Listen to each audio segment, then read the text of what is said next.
If we read books and sometimes even people, why not try to read a city, cities in general, and the city of Brussels in particular? Lots of people have an idea about the city, but what does it tell us when we take a closer look? A literary festival is a great occasion for this reading, but also a birthday, since 2019 is the 30th birthday of the Brussels capital region. Two valid reasons to read the city. What do we learn when we base ourselves on the facts and figures, and what if you read between the lines? Tonight's panel consists of the British-Canadian writer Doug Saunders, the Brussels capital region master architect Kristiaan Borret, and Véronique Lamquin, head of the Brussels section of Le Soir. Editor-in-chief of the Standaard, Karel Verhoeven, is the moderator. Richard Sennett, unfortunately, had to cancel his physical presence because of health reasons, and he was forbidden to travel. But he agreed to join us via Skype at the start of this discussion. And of course, Sennett's ideas, recently published in Building and Dwelling Ethics for the City, will serve as a backdrop to the discussion, since everyone on stage is familiar with the book.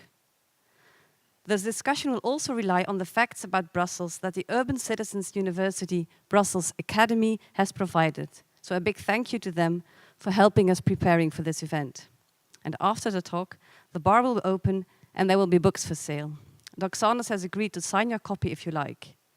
And you can also have a look through our festival program, because tomorrow we have a packed day with readings, interviews, debates, a human library, literary walks, etc. And KVS is one of the 15 venues for the Passa Porta Festival. So thank you, KVS.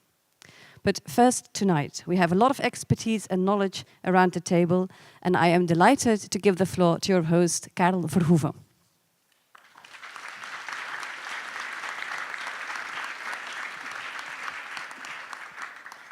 Bonsoir, mesdames et messieurs.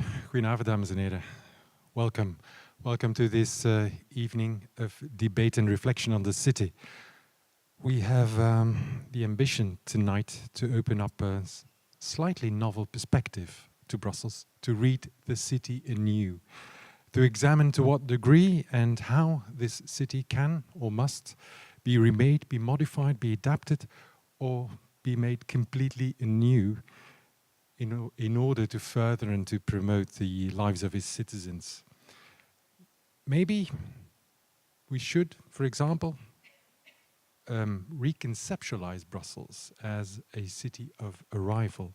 Should we redraw entire areas, take control, triple the size of its Department of Urban Planners, and rethink political and institutional layouts of Brussels entirely, go for utopia so?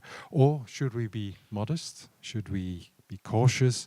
Give the citizens themselves much more space for initiative to create their own dwelling. So we have a wonderful panel here tonight, but before I ask the panel to come on stage, we have the great privilege to set the scene with an introductory interview with Richard Sennett. His health, unfortunately, did not allow him to travel over to here to be with us. But we have the Skype link ready with Mr. Sennett. And the occasion, of course, is the publication of this wonderful book, Building and Dwelling, a book in which he reflects upon a lifetime of writing and thinking about the city, and of course, a lifetime of active involvement in planning. And as a homo faber, as a consultant to local communities, to international organizations. Ethics for the City is the subtitle of his book. It's his 15th book on urban planning, and the third in his fascinating trilogy. I'm sure many of you have had one or two, have had to read one or two of these books because they're well translated in French and in Dutch. But so let me go over to my interview with Mr. Sennett.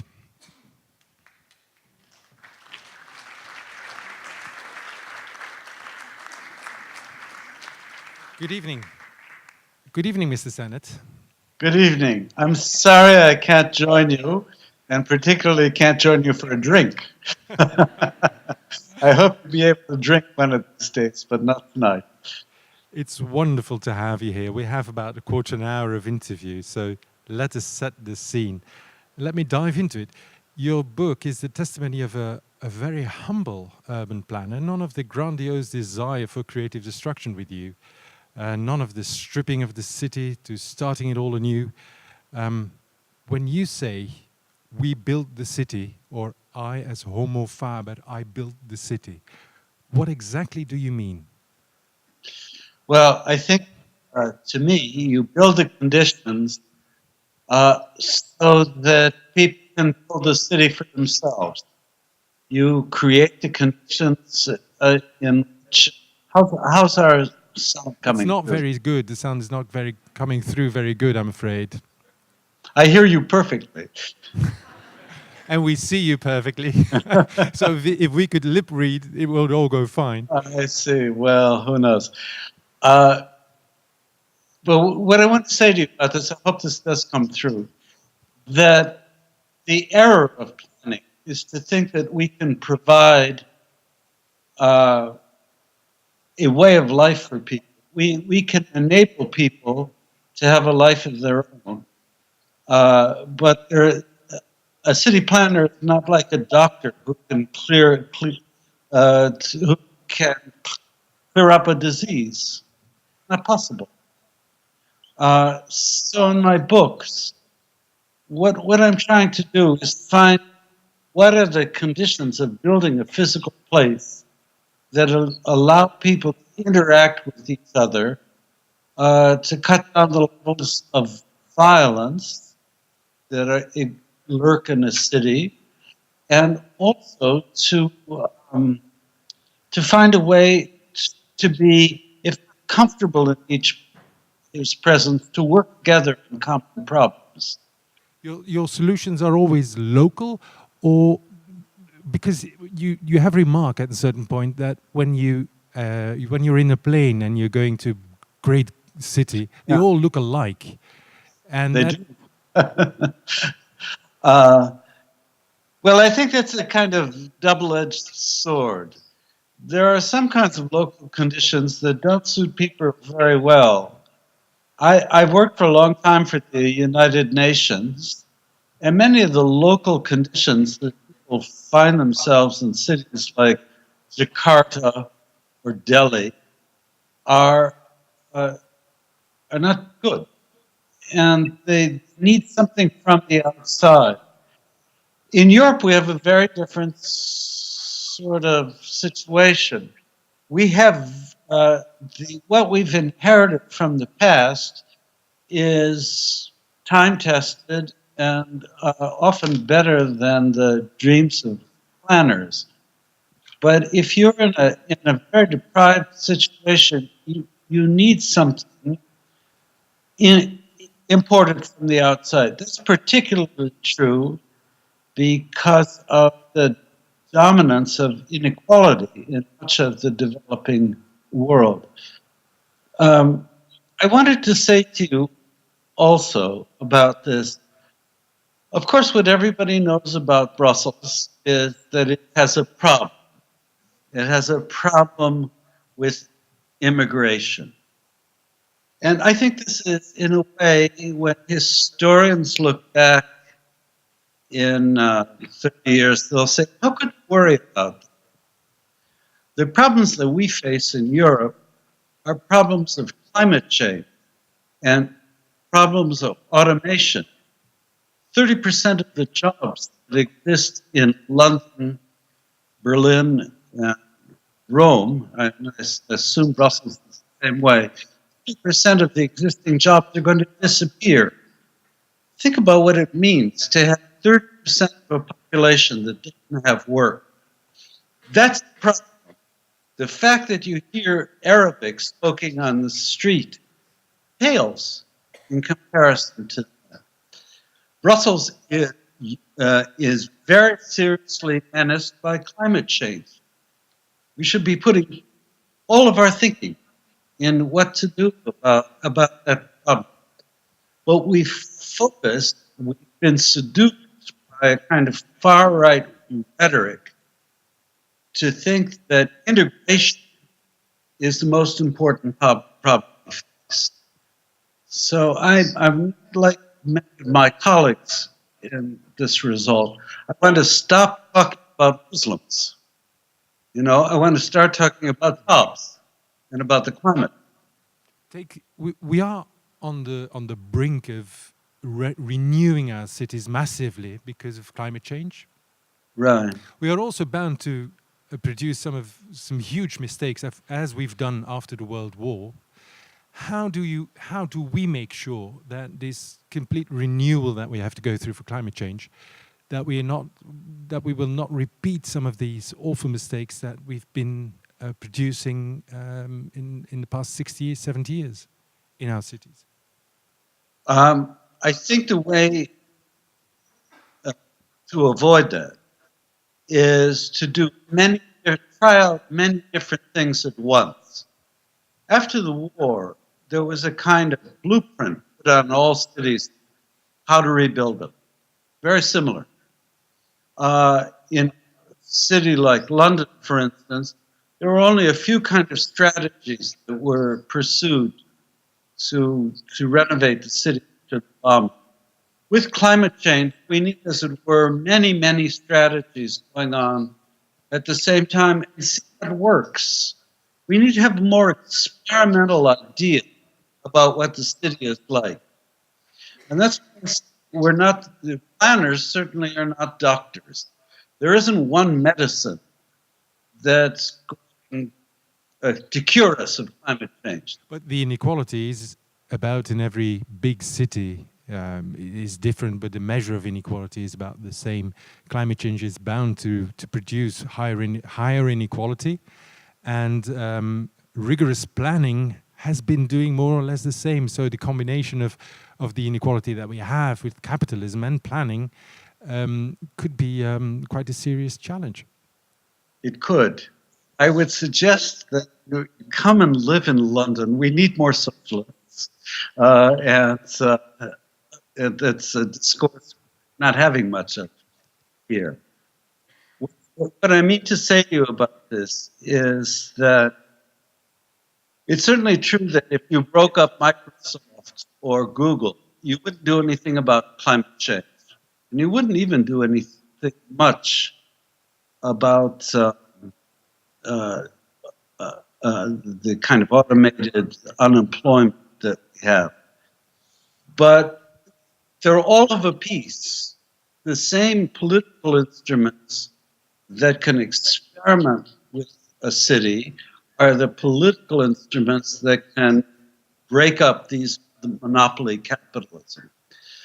In my own experience, I have to say, kind of inequalities I worry about are those that really attend people in middle class and lower middle class life. Because while the rich are getting ever richer, the middle is stagnating. And what I'd like to, its real incomes are not improving, its housing conditions are not improving, its schools are not improving. There's a kind of stagnation in the middle that's happened while there's this dynamism at the top. And I think that's something planners can address in the middle. How do you do that? How to give more resources to people in the middle. One of the things we need, and we have the instruments to do it, is to stop gentrification. Stop gentrification? Yes, we can very easily do it. We can control rents commercially as well as residentially. There are ways of restraining the landlords. So you would not consider gentrification as a sort of creation of a mixture between well-to-do and... No, gentrification is a phenomenon of expulsion. It's not that you're bringing wealthier people in just innocently. You're bringing them in by pushing poor people out. And I don't know how it is in Brussels, but in London, the targets of gentrification are not people at the bottom. They're housing and communities in the lower middle class. So that's a group that needs to be protected. And the way to protect them is to push back against this sudden, rapid eviction of the people who live there in order to have, you have this word chimie in French, it's common for us, you know, a kind of defense against shikimiki. So that's what I'd like to see planners focus on more, is making, protecting this kind of stagnating class in the middle, who will be also under profound attack as automation begins. Brussels is a super diverse city. It's about the second. We'll see the statistics in a few minutes, but it's about the second most diverse city in the world. How do you create connection, a bondedness, a coherence, or just something that you all share? How do you do that through city building? Do you do that via small gestures or large instrumental? Well, in my own view, to knit people together, the first thing you have to do is get rid of the idea of integration. That is, to make a city of as diverse as Brussels is, the notion is giving people more physical presence with each other rather than this kind of ideology, we're all brothers, we're all sisters. This is, you know, this is pablum for the elite. And kind of planning that requires to have very diverse places work well together is, for instance, to look at the borders between different communities or different functions, to make those more active, interactive. How do you do that?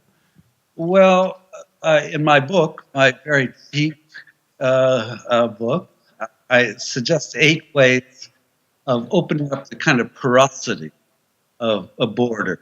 It requires designing a street in certain ways so that there are lots of mixed elements on it.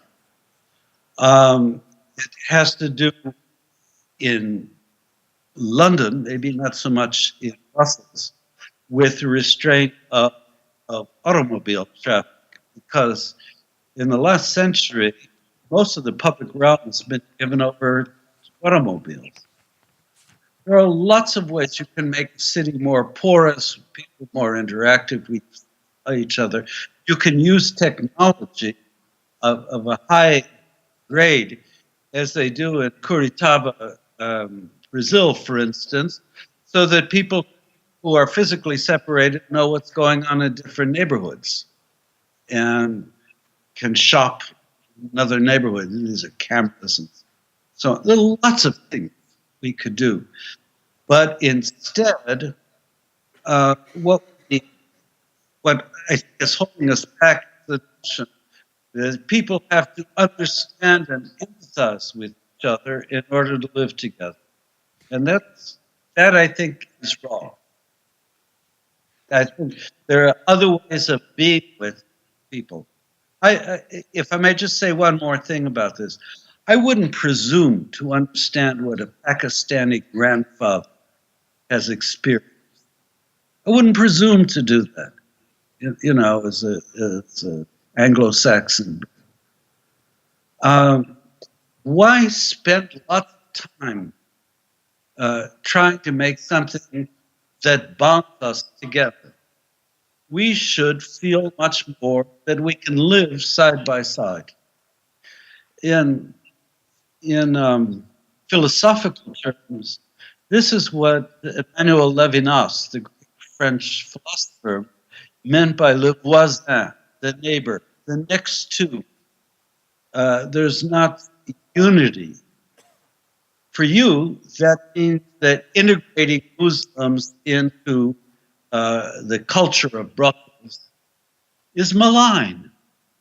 If you think about it humanly, that destroys this quality of neighborliness. You say either you integrate or you don't belong. And so I have a completely different ethical take on it. As I said, it's not original to me. It's something that I learned by reading people like Levy knows. And it makes sense for a city. In a village, maybe people can get to know each other. But a big city, as you say, is Brussels, and enormously diverse. Look at all those strangers have something that they share in common. It's infantile. One last question on tradition and novelty or innovation. I was wondering, as I was reading your book and the other two of the trilogy, the other two books, what is progressiveness? Is that slow and irregular, informal, non-linear, open and diverse, spontaneous, or is that the functional and the straight and the speed and the large scale and so the modernist? Which of the two is more progressive, you think? I never used that word. Gosh, that's for something like me, that's a word of 100 years ago. How wonderful! What I would say is that notions of rational efficiency in cities always end in tears. That is, when we try and make a city that works like a machine, what we get is a machine that falls apart. And a city it's a different kind of construction. It's an open system. It has lots of parts that don't fit together. It has lots of people that don't fit together. It has conflict in it. It has mutual misunderstandings. In terms of its infrastructure, the same thing is true. There isn't one mechanical way to run a city. It has to be judgment and thinking, and experiment has to go into physical planning as well as it does in social planning. And the search for something is a real problem with a lot of smart city thinking. The search for a perfect machine ends, as do so many smart cities today, in very dysfunctional, rigid environments. Technologically, the reason for that, when you have a tight fit between form and function, you have a recipe for technological obsolescence. And that's why you need to do many different things. You need loose fits. You need an open system to have an adaptive, sustainable city, and even a progressive one. I'm going to steal that from you. Thank you so much. Thank you so much for talking to us from your home. I will show you the audience just that you know. Maybe lights in the. Okay.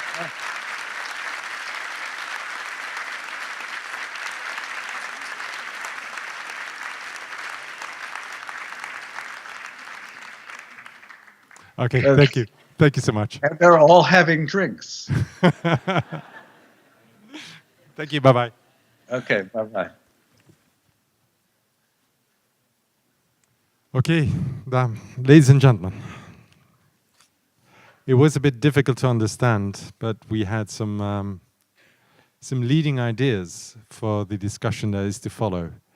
May I call my 3 partners in crime here on stage, please?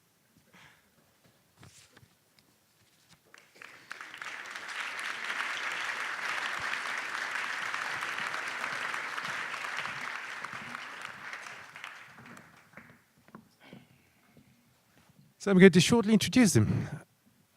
Doug Saunders, the acclaimed Canadian-British writer and journalist. He writes for the Globe and Mail, the wonderful newspaper in Toronto. He's an international affairs columnist.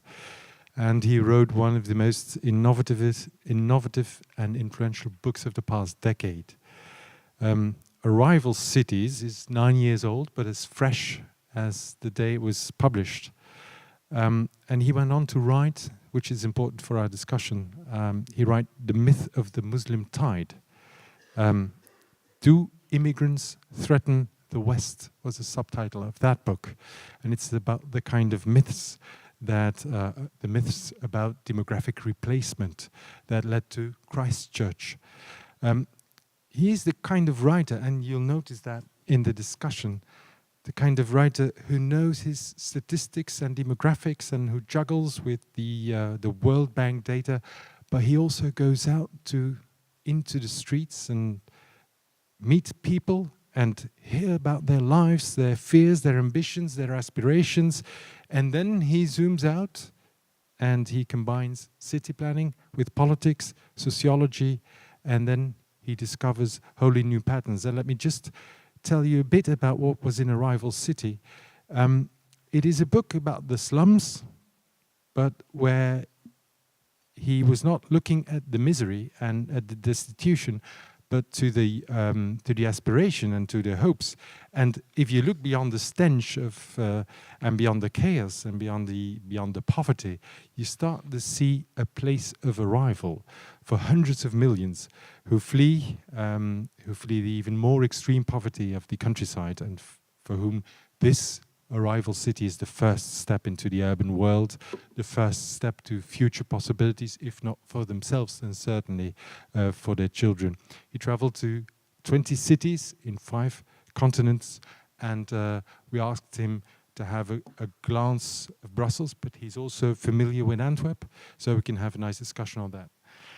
To my left here is Véronique Lamquin, and I will introduce the 3 at the same time. Then we can immediately start. Véronique is my dear colleague at Le Soir. We've known each other for many years now. She was political editor there. She was deputy editor-in-chief. But your love for Brussels was so big that you joined the Brussels desk. She's now leading the Brussels desk, and she's the best informed journalist in Belgium about Brussels. And then we have Kristiaan Borret. Kristiaan is a master architect of the Brussels region. Kristiaan is the rare combination of an engineer and a philosopher, and so was bound to be an urban planner. He's professor at Antwerp University. He was master architect of the city of Antwerp, so he's very well acquainted with the politics of city planning and the politics of architecture and of what we are going to discuss here tonight. But first, I would like to show you a short video that summarizes the theme of tonight.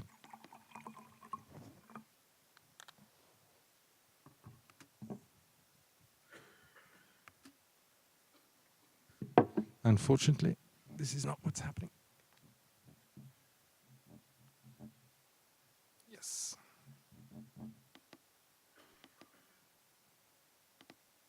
You're looking at a bar chart race showing which cities had the largest populations at any time over history. We're going to start the race at 1500 AD. In the early 1500s, most people lived in the east, either the east of Europe and North Africa, or the east of the world itself in India and China, 2 countries that will be a regular occurring feature as we go on.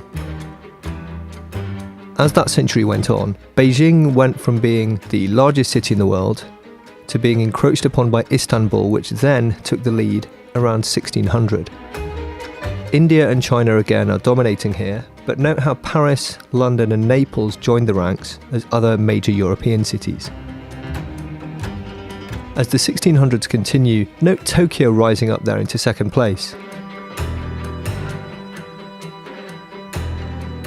At this stage, Western Europe, India and China are dominant, but things are about to change.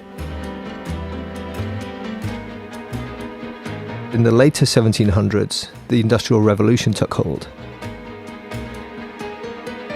London here is already among the top 3 cities in the world, but just wait to see what happens next. Keep an eye on that horizontal axis over the next few seconds. London here is still under 1 million people, but as the 18th century turned into the 19th, it's shot forward over 1 million. Look at that axis stretching out as London soars up, hitting 2 million before 1850 and then racing on towards 3. All other cities pretty much left in the dust now. Another thing to watch now is the North American cities come along. That continent was barely populated at the start of our time period. As we move into the 20th century, we have 3 North American cities and almost all the rest are European. But watch for our old friend Tokyo shooting up through the rankings again. After the Second World War, Tokyo's population is around 10 million, but look at that now. It's doubled to 20 million within only about another 20 years, and then soon hits 30. The thing to note in the last 30 years of the period is those European cities and North American cities falling out of the ranks, and it's the emerging markets dominating, with Asia, India, and Latin America. Doug Saunders, what is... I was going to put a bet on that. What is the great migration behind this? What is the trigger of this phenomenon? The great driver behind that is people giving up lives of subsistence, agriculture, and either modernizing the forms of agriculture to be commercial, or moving to the city, or having the city encroach upon them and them becoming urbanites by a process of urban growth. But the driver behind that in Europe was agricultural modernization, because rural land either supports people living on it or it produces food. And when a majority of the population are living on rural land and therefore growing only to support themselves, you have famine, malnutrition, you have difficult standards of living. And that transition from subsistence to commercial agriculture creates surplus populations on the rural land who end up in the cities and then develop new industries, and then those industries become things that pull people in. And this process is now repeated in the 20th century and in the 21st century in the global East and South. The process of urbanization has several important effects.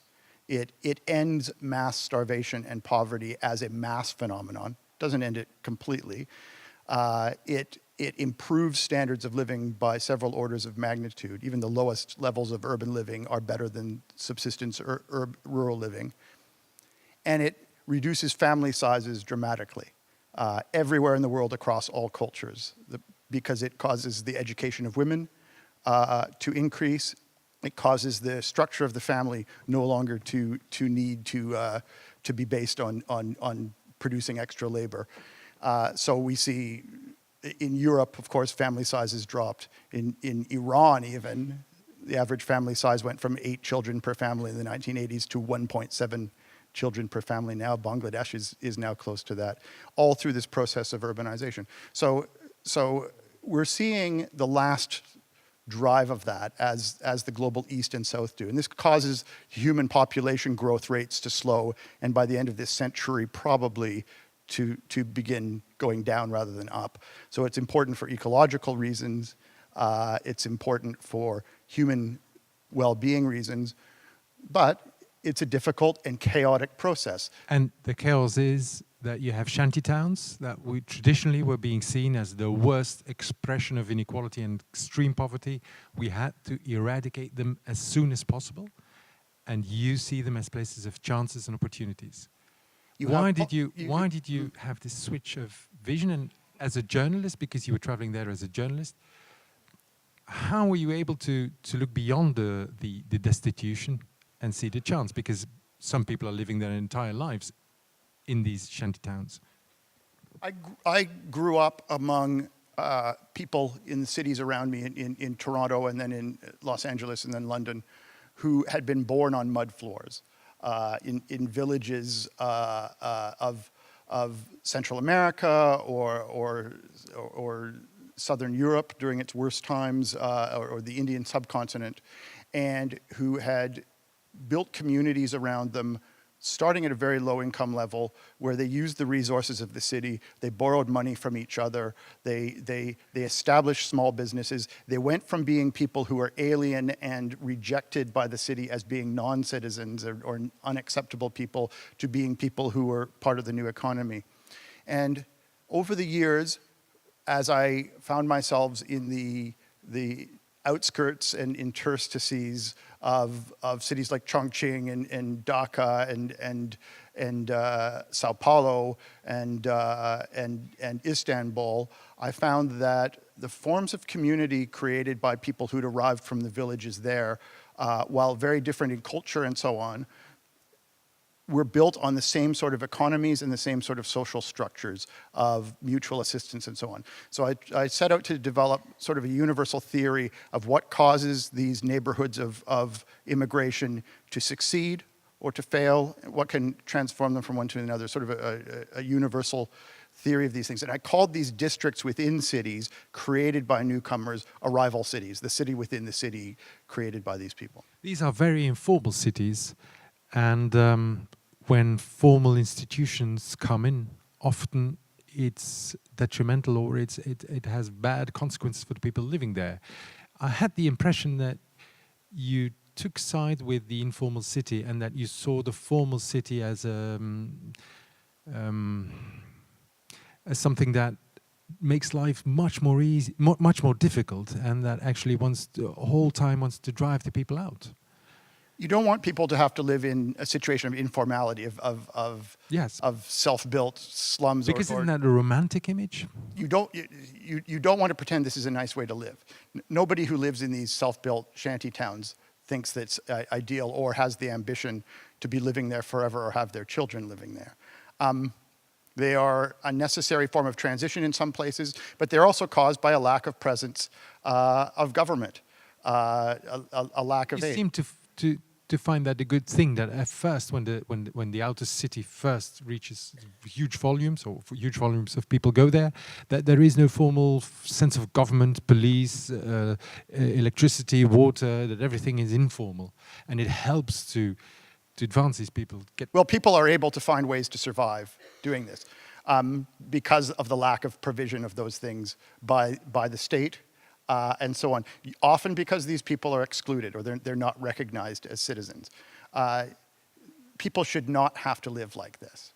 On the other hand, if people have self-urban planned their communities around them in this way, you certainly want to make a transition to allow them to live in a respectable way, to have plumbing, to have sanitation, to have cement floors, to have public transit, to have electricity, to have taxes and bills and statistical existence and so on. The transition between those two things is important, though. How does it function? How do they go from one to another? You don't want to be going in and demolishing a neighborhood and moving people into a nice high-rise. You need the people who are living in the place to participate. And not with good consequences. Well, it's being done right now. I mean, there are 200 million people living in China who are legally peasants, but who've been living in cities for more than a decade, often for a generation or two, who are not recognized as legal residents. And they regularly have their neighborhoods demolished and are moved into apartment high-rises. This destroys entire economies of these places, right? So yes, we don't want a situation where people have to live like this, where people have to live in self-built neighborhoods. But we have to recognize that the structures they create when they self-build, or when immigrants here settle in broken down neighborhoods and work to improve their housing and transform their neighborhood, we need to recognize that they form internal economies, internal structures of mutual assistance, that even if they look chaotic and unhygienic and these sort of things are important to the survival of people. And finding ways to get people to the next level of urban living does not mean physically moving them into a different neighborhood. It means recognizing that they know how to organize themselves, and that the way I usually express it is that people who are stuck in the transition from rural life to urban life, or from a foreign place to here, who find themselves trapped in a bad neighborhood or an economically bad condition, they have an imaginary dotted line leading from the village that they came from to a place where they think their children should be. When they made that migration, they invested a lot of money. Like, nobody ever migrates internationally, even a refugee, without investing a lot, saving a lot, making a lot of planning. And they have a known plan for small business success, for employment, for the education of their children, for secure housing tenure. And if things go wrong, They usually know what the obstacles were that were in the way. If you ask them, they will say, yes, we were unable to do this. We were unable to find this. We could not get customers to go to our shop because of this. It's very interesting because we speak in a very different language about these issues. You say that we are using the wrong words when we are describing failing integration because we look at it from the other side and we look at it as we want them to integrate in our societies. And when that fails, you say, no, this is not a clash of civilizations. This is not a failure of assimilation. This is not a question of religious segregation. This is not an incompatibility of the Islam with Western values. It is a disturbed rural-urban transition. Yeah, I was interested to hear Richard Sennett talk about that. He says we shouldn't have any concept of integration, that we should find ways to live alongside our neighbors. But we should. Would you agree? But we don't have to be anything like them. We don't have to like them or anything. That's how urban life works, that you live alongside people who are very different from yourself. I would say it's important to have a concept of integration. By integration, I don't mean becoming the same religion or the same skin color or even speaking the same language. But I mean being included in the economic and educational and political life of the city to the same extent that an established resident of the city is. So the point when your children have the same number of years of schooling as someone born in Belgium, the point when you are making the same sort of salary as somebody born in Belgium, or when your business is having the same sort of success, because we need to remember immigrants are much more creators of businesses that employ people rather than being units of labor. When you're able to participate as a citizen, then you're integrated. Then suddenly the fact that you have a different religion or don't speak the language perfectly, that stops being a controversial thing and starts just being a colorful aspect of your character. If this process does not work, is it because of the structure of the city? Sometimes. We find that excluded... If you look at European cities, can you give us a few, because we then like to switch to Brussels, but can you give us a few examples of how it works, what is successful, what is not successful, what are the... Look, it's popular in some parts of European politics to talk about parallel societies, to say that people who've come from Morocco or Turkey or West Africa or somewhere like that, and they're living in a neighborhood with other people from the same ethnic or religious background, that they're creating a parallel society. They're trying to recreate the country they came from, and they don't have a desire to integrate or become part. Now, measurably, that's not true. I mean, people live together in ethnically homogeneous neighborhoods as a way to help each other integrate, to become part of the society around them, as a stepping stone to them. Nobody intends their children. Nobody, after coming here from the Middle East or Africa, hopes that their children will have the culture that they went away from, or will be living in those sort of things. They use these neighborhoods to help each other. And generation of research has shown that people settling together in places where there's people from the same background as them helps integration rather than hinders it. But there are people who become stuck in places where they can't advance, or where their children can't advance. And this is what creates this image of the And how do these places look like? What exactly is it in the city that hampers integration?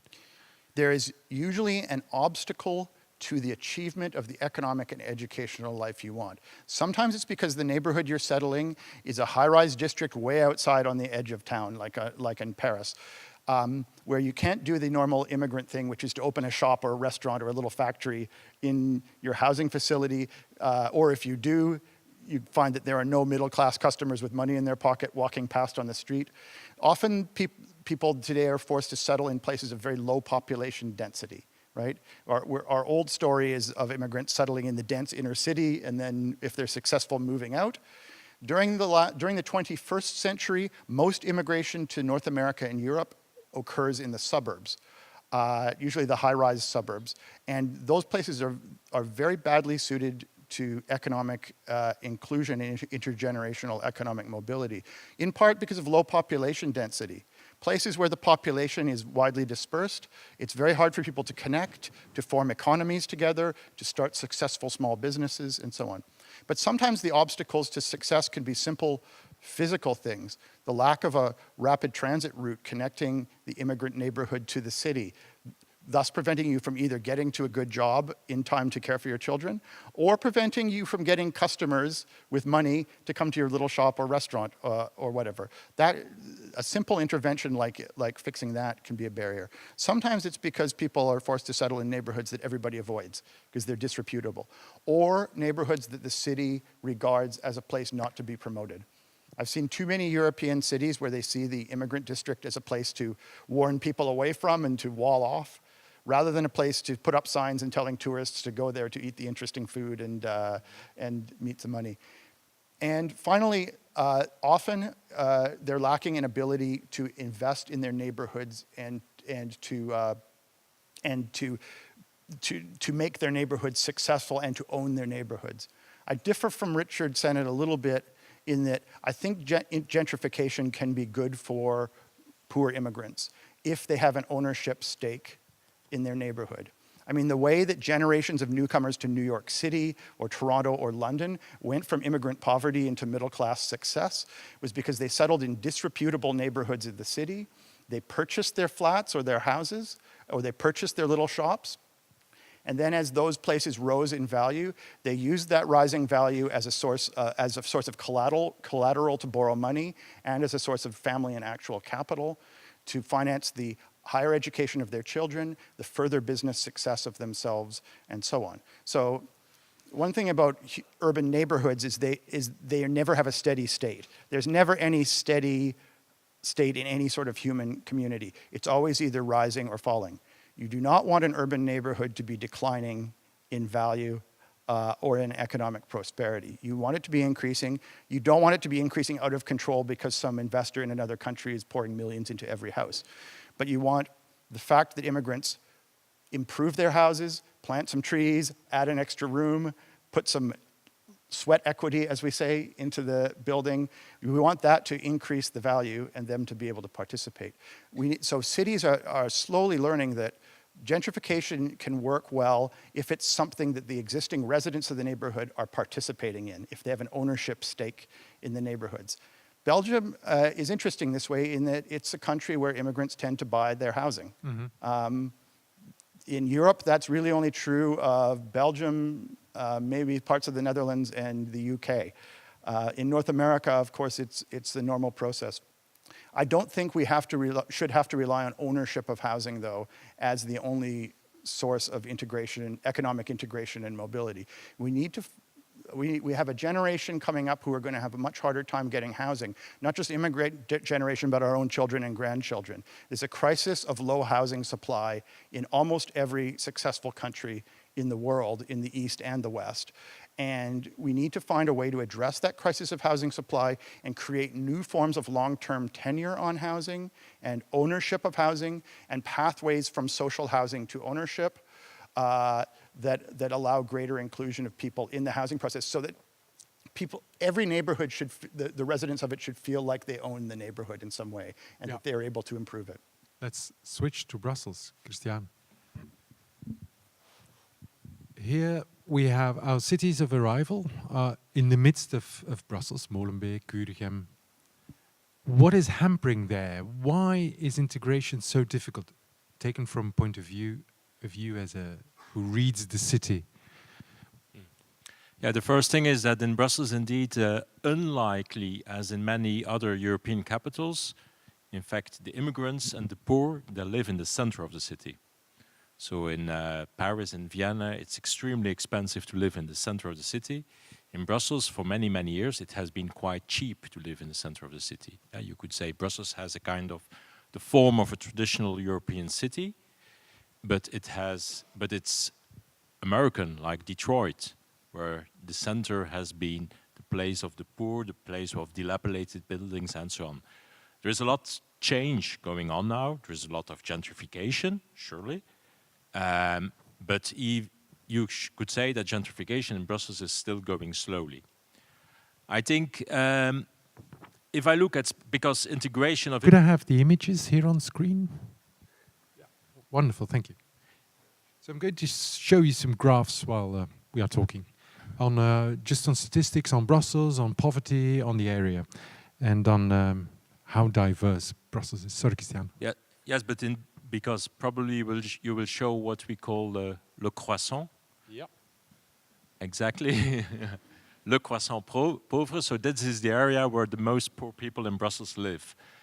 More rich people, they live on the right, and even more rich people, they don't live on this map, they live outside of this map, in the green suburbs. Yeah? There was once a map made by Architecture Workroom Brussels, which was indicating where the people live who have a low qualified diploma, the workers, and where the people who live that have a high qualified diploma, the office people, the thinkers. And then you can see that the canal in Brussels is really a kind of dividing line between workers area and thinkers area, between Benedenstad and Bovenstad, in fact, the historical barrier separation in Brussels. So I think integration has a lot to do with schools, with employment and so on, but that's not my field. Mm-hmm. So what we are working on the level of spatial planning or urban planning or intervening in the physical fabric of the city, that's, for instance, what is happening in the Plan Canal plan. That's making connections. How do you do that? In the very literal sense, it's making bridges. So along the canal in the center, there will be more bridges. That's the easy thing.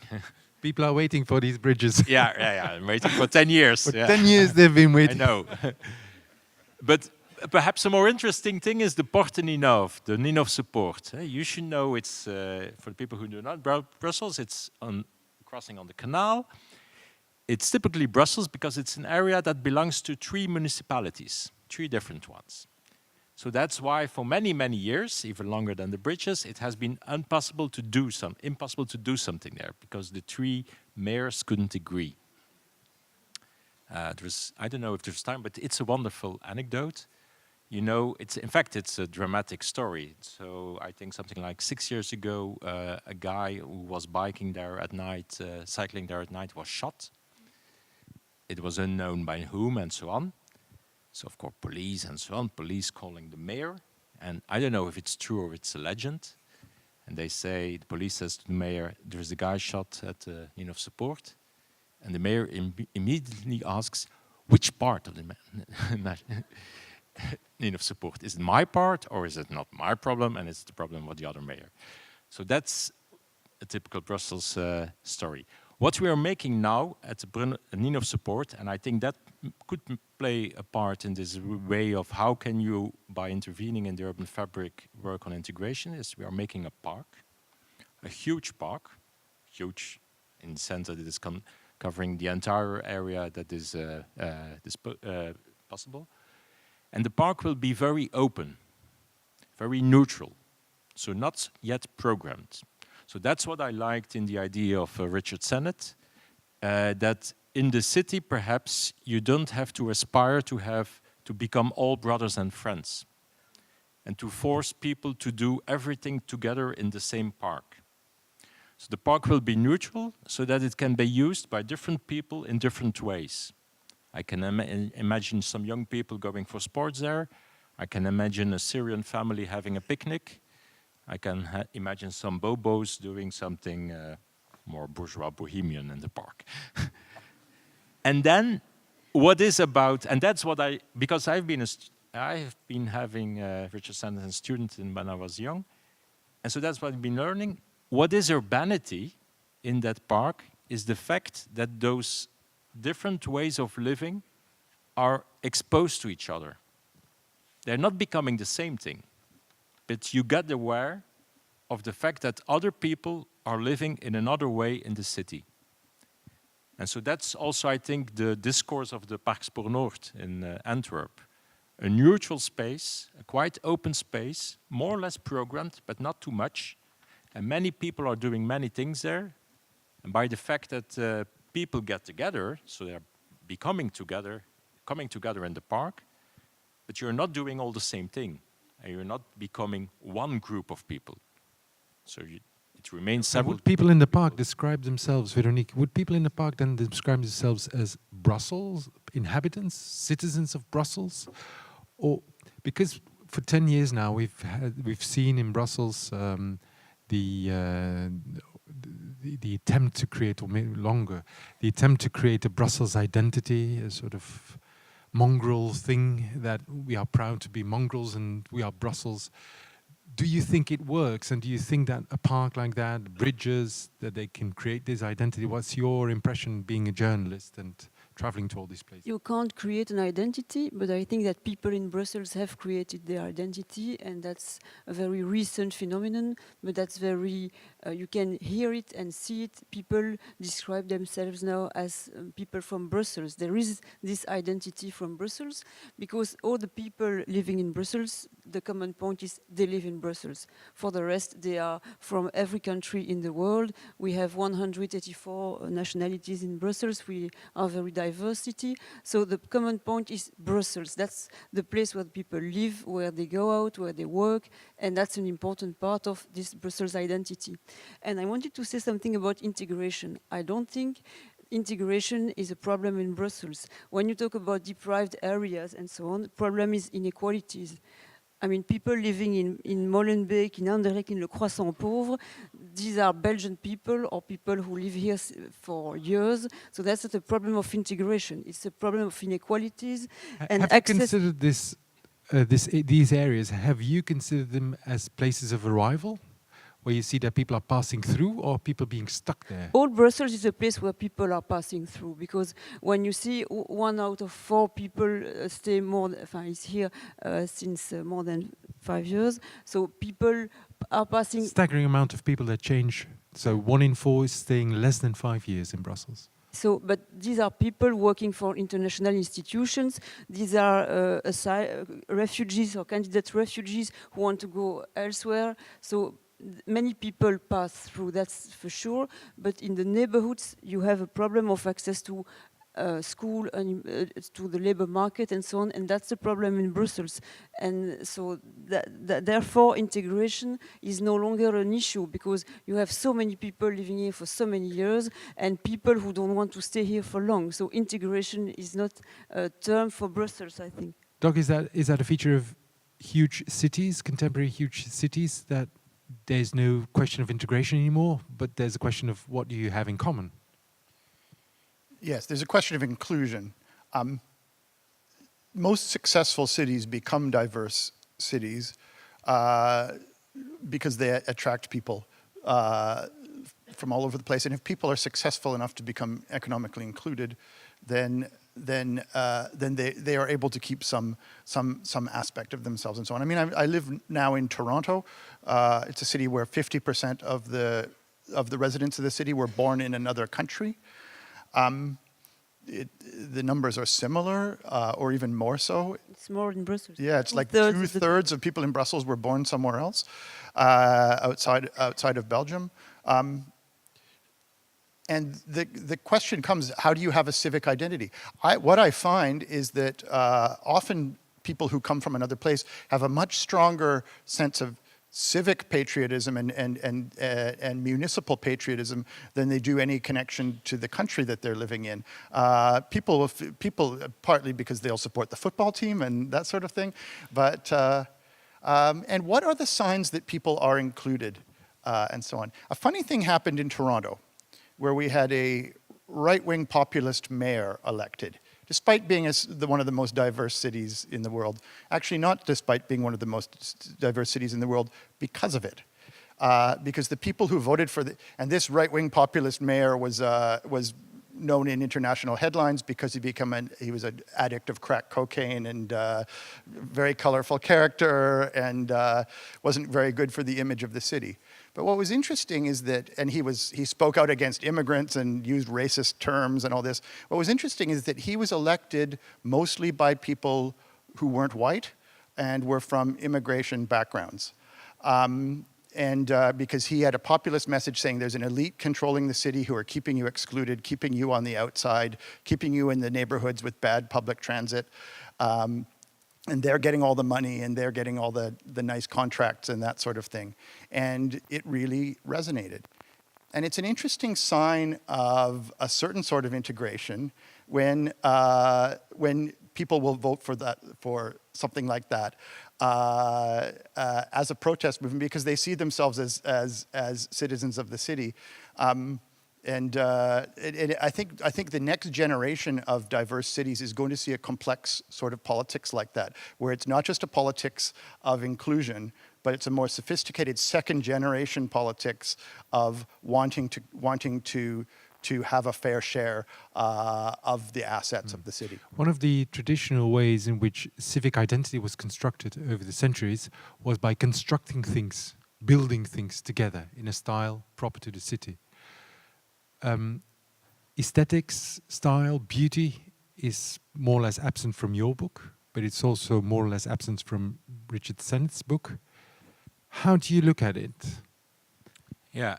Should we construct new high civic buildings in a proper style, proper to Brussels, to this mongrel identity of Brussels? Yeah, in many of those historic examples, it was constructed in a very authoritarian way. It was imposed. Identity was imposed on the city. So that doesn't work today anymore. Blueprint planning, even master planning, all these kind of things, that's not anymore my practice. So making the city, manufacturing the city has become something much more complex, where professional people like me are included, where politicians, of course, are included, where also a lot of associations and bottom-up movements are included. So the cities and the image of the city is constructed in another way today. I also think it's not being captured by not Google in Brussels so much, but huge capitalist companies that build their headquarters and take out the main streets and dump their shops there or everywhere, the same as everywhere else in the world. Yeah. Cities in Europe are becoming more and more generic, similar. But even there, I think Brussels is resisting. I also think in Brussels, if you look at the city today, but also historically, it always has been a very diverse city. So today also in ethnic composition, but also just the tissue of the city. That is also linked to the fact that we have 19 municipalities with a proper identity, and that they have maintained a kind of autonomy and also another landscape, another cityscape. So I think if we want to reflect upon an identity of Brussels, that it necessarily has to be a multiple identity. It's a kind of paradox. So the very special thing about Brussels... What kind of expression do you give to that identity? The European Union is lacking expression because it lacks sort of style, building style, and Rem Kool has tried to invent one. But it doesn't lack, it has a building style, extremely ugly. But what kind of building style does Brussels have? Or your bridges, who designs the bridges, and are these the expression of this Brussels identity? No, but there is hardly ever any single identity, and you shouldn't aspire for that in Brussels. So you should go for multiplicity, for many, many things. I think for me, what we are doing now at the Plan Canal is finding a kind of equilibrium between diversity and unity, between allowing many different things that are different according to the neighborhoods in which they are situated, but at the same level, trying to make a kind of continuity. And so this kind of double-sidedness, I think that's very much Brussels. It's one city composed of many cities. It's a multiple city. And does it aspire to be a beautiful city? Brussels is not cute. C'est pas mignon. But that exactly, again, I often present, I have in presentations for foreigners, a kind of image of the European quarter that is extremely ugly, a clash of styles, a clash of scales also, of big buildings and small residential housing. But I think we are obliged now, perhaps in a kind of hineininterpretering afterwards, to consider that aspect as really as that is about Brussels. That's what we like about Brussels. Brussels is in orthodox planning terms, of course, is a bad city. But that's why many urban planners and architects go to those cities, because they're very lively, because they're interesting. That's what we like about Istanbul, that it is not so good organized. Veronique, would you say that Brussels is a beautiful city? And then I come to you, because the word beauty sort of annoys Some you. thoughts, yes. Veronique. I never think about Brussels in terms of ugly or beautiful. What's a beautiful city? What's an ugly city? Brussels is the city that has many things in it. There is a spirit in Brussels. There is an atmosphere, and that's very nice. Ugly or beautiful, I don't know. How does it express? How do politicians express or try to express the Brussels identity? But I would say identity, I agree with Kristiaan, identity in Brussels comes from the many identities of the people living in Brussels. So the identity of Brussels should not be a huge building or a gesture in architecture, but maybe just come from people, from the artists, from... But why does a gesture in architecture, why would that be a bad thing? It's not, again, according to me, it's not like that you express identity. It's no longer the time of the 19th century when the king or someone decided you should have this to impose your identity. It's no longer like that it works, I think. So, okay for architectural gesture, but that's not how you express identity, certainly not the Brussels identity. And your question was about the politicians. Yeah. How because they long to express their identity or their position of power. How do they do that? I think politicians have taken too much time to understand that Brussels has changed, so they have many difficulties to express the Brussels identity. People who live in Brussels, who do politics in Brussels, are always hesitating. They have taken much time to say, yes, Brussels is a diverse city, it's a cosmopolitan city, and they still organize the city in French-speaking part and Dutch-speaking part. That's no longer Brussels, but it's very unusual to find politicians who dare to say that. And if you read the programs for the coming elections, why is that? Why is this this super diverse nature of Brussels not reflected in the political discussion? It's not in Flanders. Because Brussels is prisoner of the organization of Belgium. And Brussels is the result of so many negotiations in Belgium. So if you change things in Brussels, you have to change the organization of Belgium. But you could reconceptualize, you could just... Of course, but therefore you need to dare to do that. And they do don't politicians look at some areas in Brussels as cities of arrival? And then try to speed up the pace with which people can go away from these areas and move to other areas, better areas, because it is happening. Sometimes the politicians still react like 10 or 20 years ago, and I think there is an urgent need in Brussels to change politics, the way to do politics, and also to listen to people, because when you see Brussels changing, it's mainly because of the people in Brussels that Brussels change. For many things, there are many themes that come from the citizens. And so I think the politicians in Brussels... Would you say there's a degree of self-organization in Brussels? More and more. And are you... Yeah, you are familiar? Yeah? Yeah, when I came working in Brussels, I was surprised by the presence of a lot of citizens associations. Even so, not only on the level of neighborhoods, but there are associations of the associations. So it's very well structured, BRAL and Environnement Bruxelles. And I was also surprised by the professional level, by the presence of it, by the importance of it. You could say that the major change within the city of Brussels, of course, the piétonnier, making the central boulevards car-free, in fact, it was put on the agenda not by the politicians, not by the professionals, but by the citizens, by picnic the streets. And so that's how we have to see urban planning today. Urban planning is, for me, the ideal model of urban planning, the ideal governance of urban planning is going up between top-down and bottom-up. So take into account what is conceived at the bottom-up, but also not a kind of disappearance of the public level. The public level should be still there, and then by going up and down, you can create a much more interesting city, and that has much more support among the people. Doug, coming back to you on the case of beauty. On beauty, yes. I'm often asked about beauty. No. Beauty in a city, we need to recognize that we have just gone through a huge inflection, generational inflection in the idea of beauty in the city. It's a little bit like what happened in the Romantic period with art. You know, for 1,000 years, the idea of what is nice in a painting was an orderly meadow or a well-tended garden. It was the orderly parts of nature. And something like a mountain or a cliff was disorder. It was messy. You would never paint that. And so suddenly the Romantics came along and said, no, a waterfall is beautiful. A mountain is beautiful. Let's paint the parts that are disorderly. And then everybody said, yeah, that's beautiful. And everyone wanted to take vacations to those places as a consequence. Something similar has happened in cities.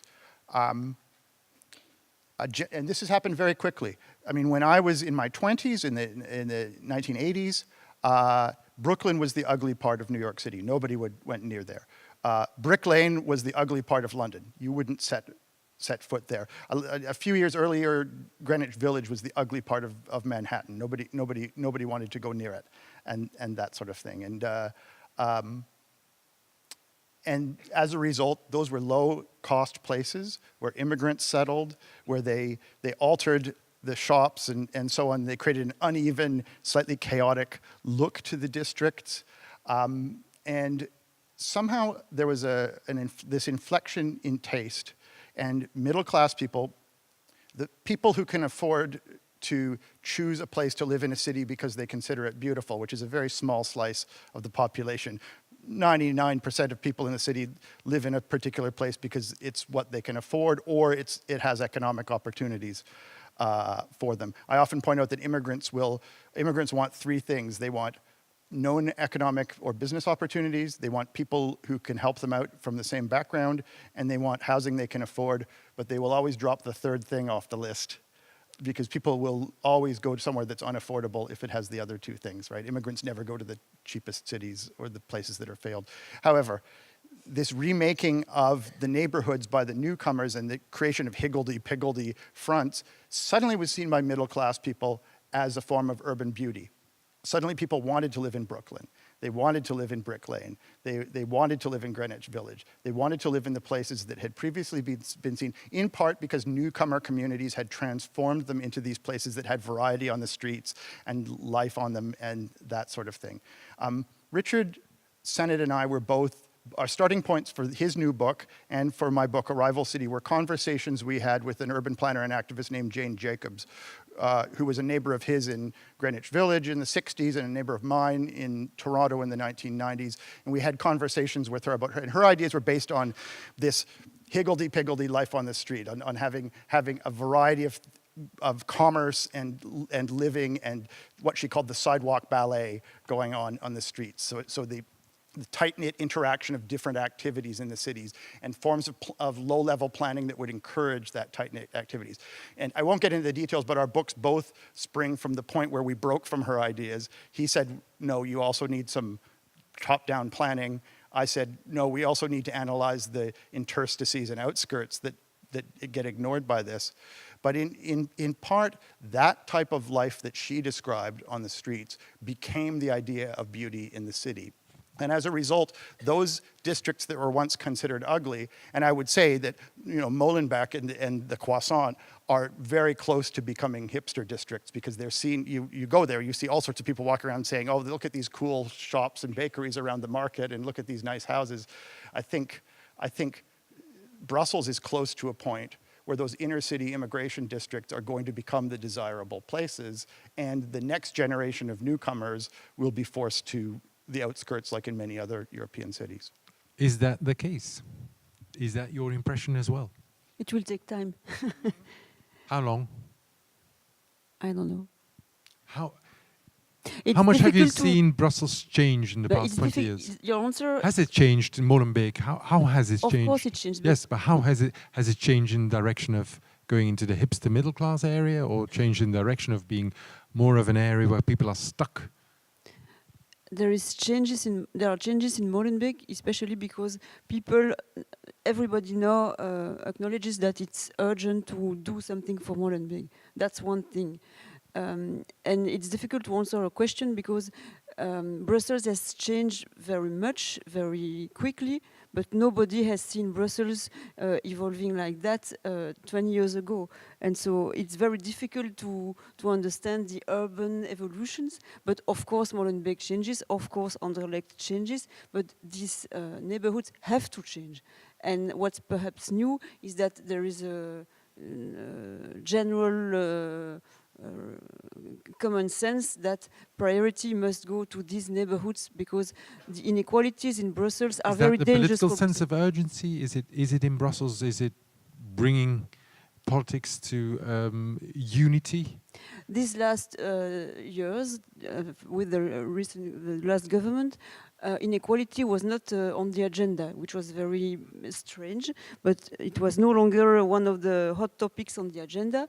When you read the the electoral programs, everybody now talks about the inequalities, they are growing, and the social mixity must become a reality very soon in Brussels. And what do they mean by social mixity? Is that sort of getting middle class people into low class areas?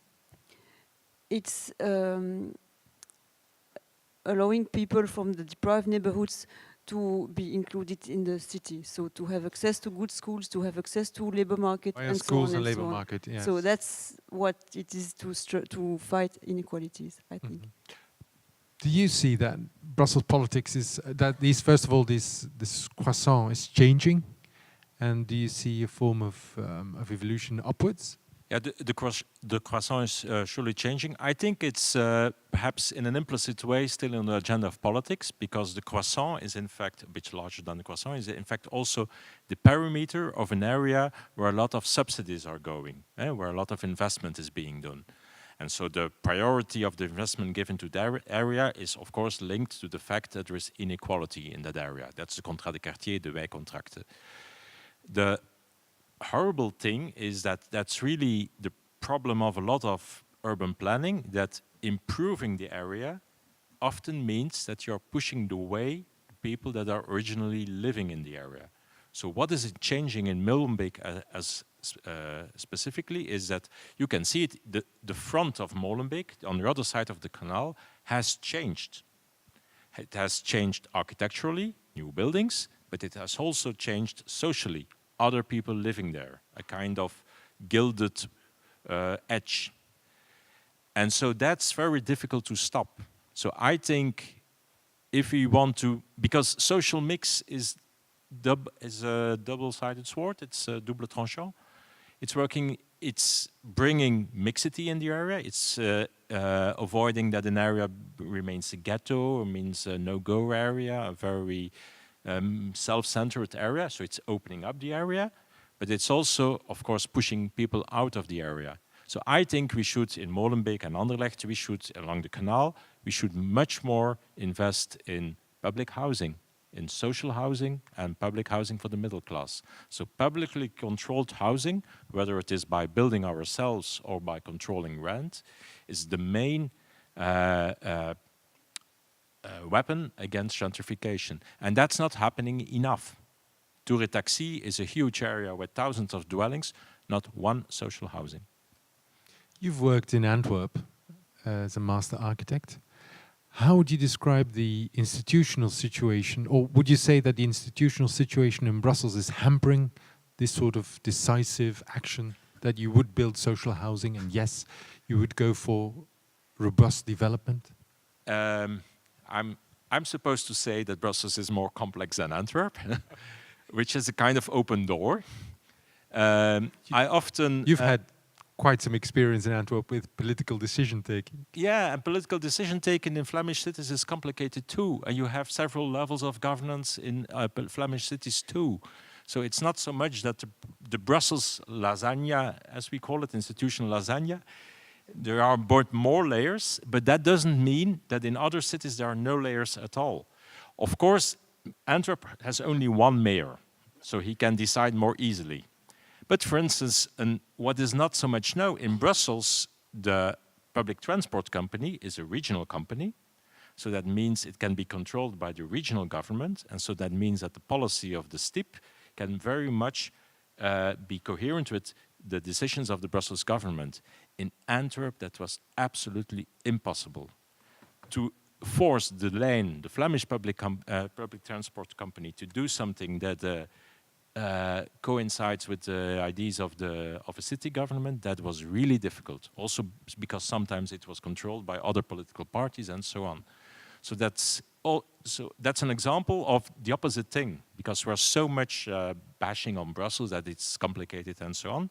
But sometimes it helps to indicate that in other cities than Brussels, things are more complicated than in Brussels. So you would not say that we need urgent institutional changes to address the super diverse city? Yeah. That's not a question for me. It would help, but I'm really ambivalent about that, ambiguous about. So the strength of Brussels is its complexity, its variety, its diversity. It's also the weakness, but it's also the strength.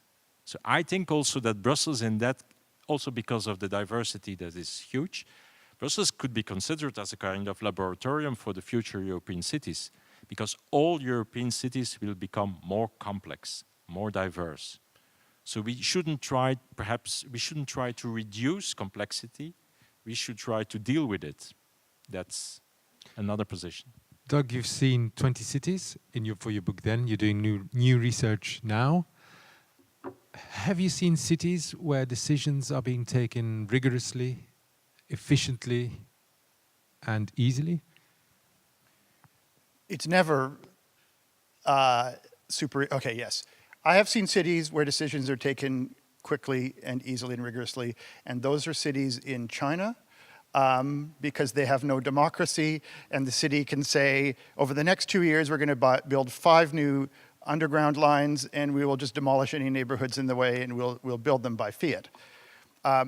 So I don't, careful what you wish for with efficiency.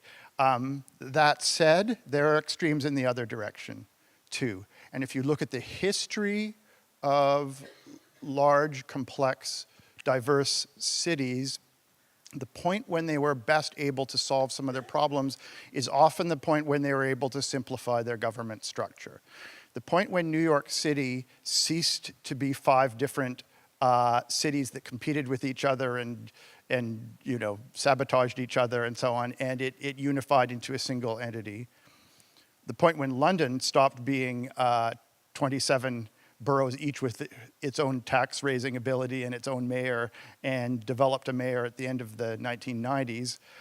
Those were points when those cities were able to solve problems that they couldn't solve before. London was able to was able to introduce the congestion charge and finance its transit by charging people 20 euros a day to drive in the center of the city. New York City was able to build the famous infrastructure and the Brooklyn Bridge and all that connected it together and so on. So, I mean, the lasagna looks colorful and appealing and all that sort of thing, and I realize that you're not in a position to criticize it, but at some point I do think Brussels needs to confront this problem, that there are certain problems that will be much easier to solve if it has a unified government under one leadership.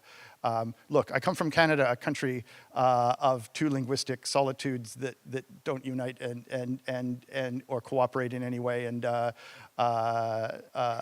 I understand some of the difficulties of creating a federal governance of a complex, divided city. But I would say if there's a point in the future when Brussels has been able to solve some of these problems in a larger way, people will look back at that government structure change as the moment of fulcrum. Will it happen in the next 5 years, Veronique? No, I don't think so. But I think Brussels will remain complex also because we are in Belgium, and Belgium is a complex country.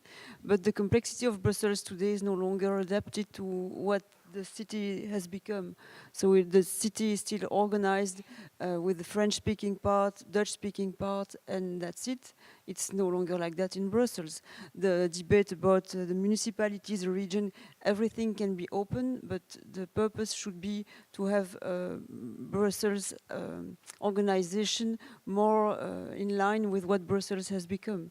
And I will also say that the housing crisis is not a consequence of the lasagna institutionnelle. It's a problem of not enough money, no political will, and no ideal solution. But for that problem, it's not a problem of lasagna.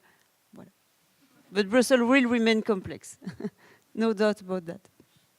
To conclude, can I have a confronting idea? Would you say that radical Islamism is a consequence of bad urban planning and bad urban management, and hence that if you do far better urban management, that you could get the transition going and that you can get people out of their locked-in situation? Would you go as far as to say that? Because, yeah, Doug, Right. yeah.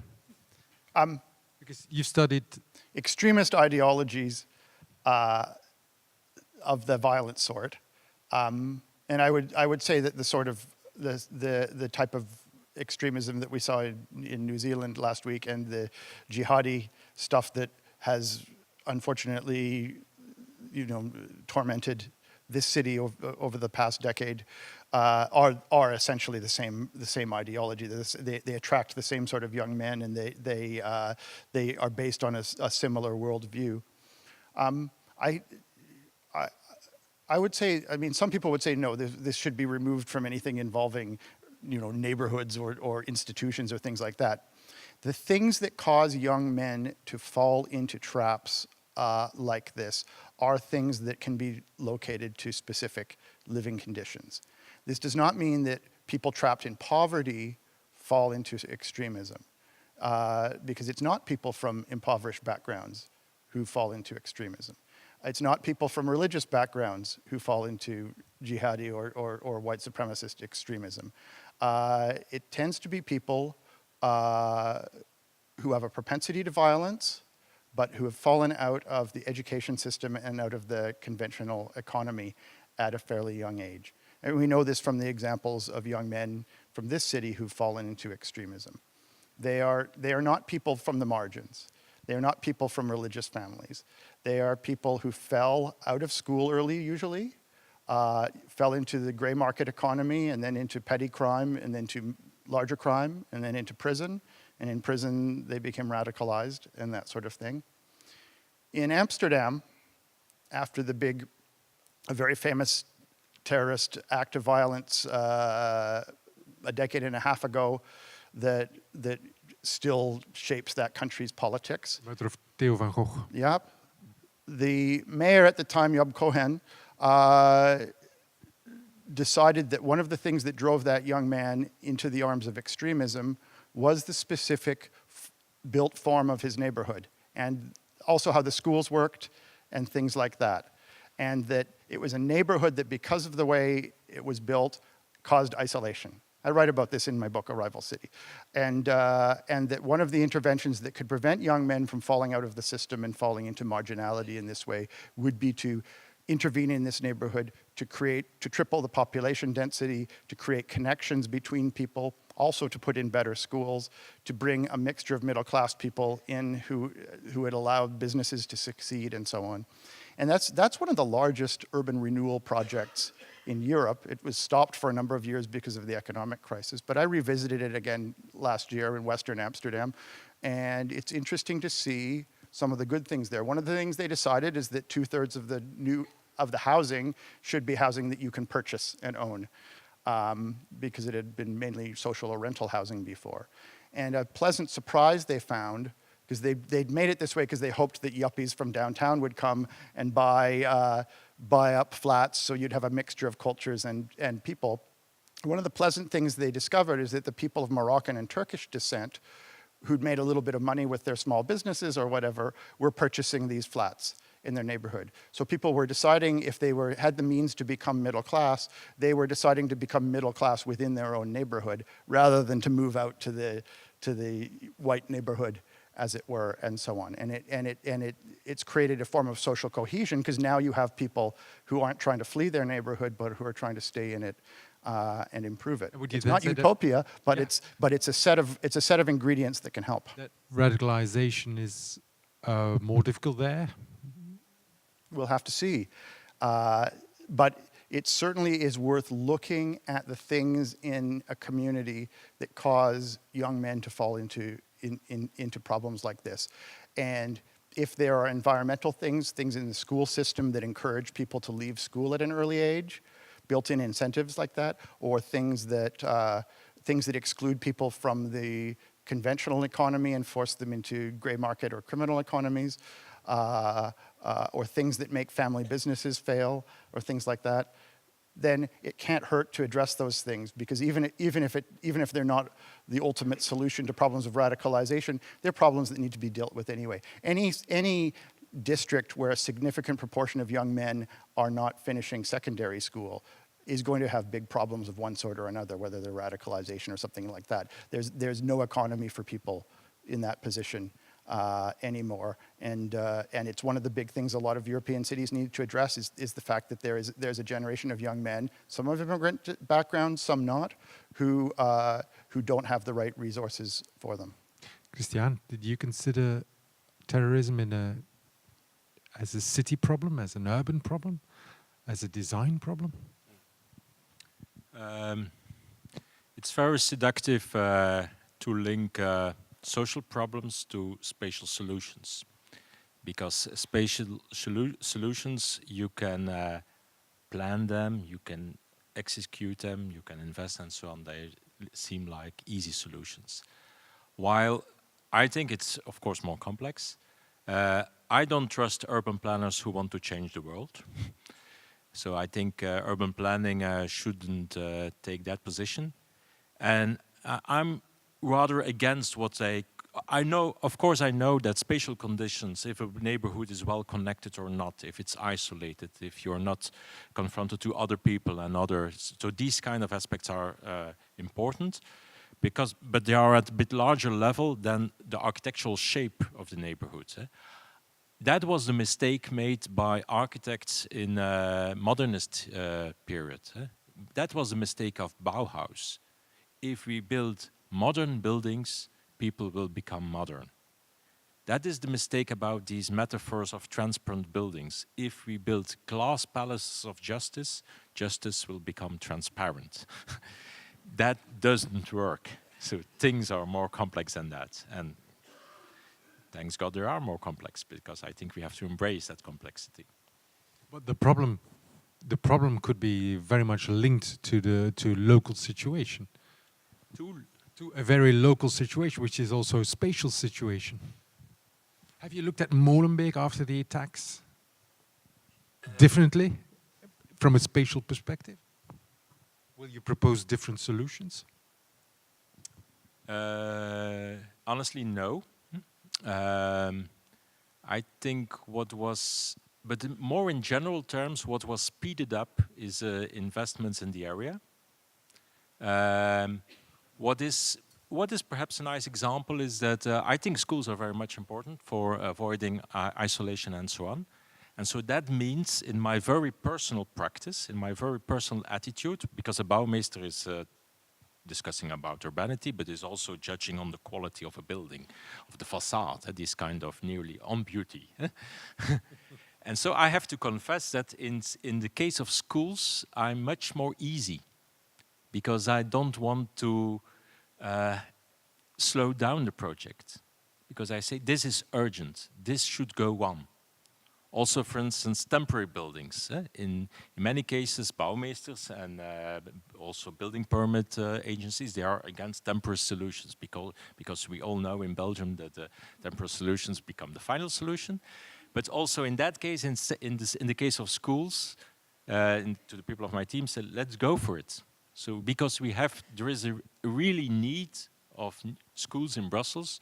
So let's not say we want to build the best schools possible. Yes, I know. It's a bit, and it's quite contrasting, because of course also there is this kind of idea that you could make children sensible for good architecture and good by making good schools. So it's going in the other direction. So it's a bit of a difficult position. Veronique, to conclude, where do you see the new energy in Brussels? It's not in institutional discussions, it's in people. And where and how? How does it manifest itself? How does it show? There are so many things that happen. I mean, the people who protested for air quality, they managed to obtain so many school streets in months. You have so many local organizations acting for climate change. There you have so many people in the areas who fight against or for projects. 2 days ago, there are a citizen group who invented a project to redesign Place du Trône and so on. And so it's the first time in Brussels that this happens. It's always locally situated. It's never on the level of the city. It's always on the level of the quartier. That's where then the politicians should intervene. They should see what happens and then help these things and then create the global image, because it's not citizens that have to plan Brussels over 10 or 20 years, but the politicians should listen and see what happens everywhere in Brussels. You have all these small business, you have these co-working, co-hubs and so on. There are so many things happening, so that's where the change is in Brussels, and politicians should support that and then inspire and imagine Brussels 10 or 20 years further. And what does a newspaper like this Soir, what can it contribute to that? Why are you smiling? To put the focus on these initiatives, so no longer listen only to politicians, what maybe we have done too much these last years, but also go and listen to people who have so many ideas, who help Brussels change, and that's our duty. And we will do it. Give them a big applause, ladies and gentlemen.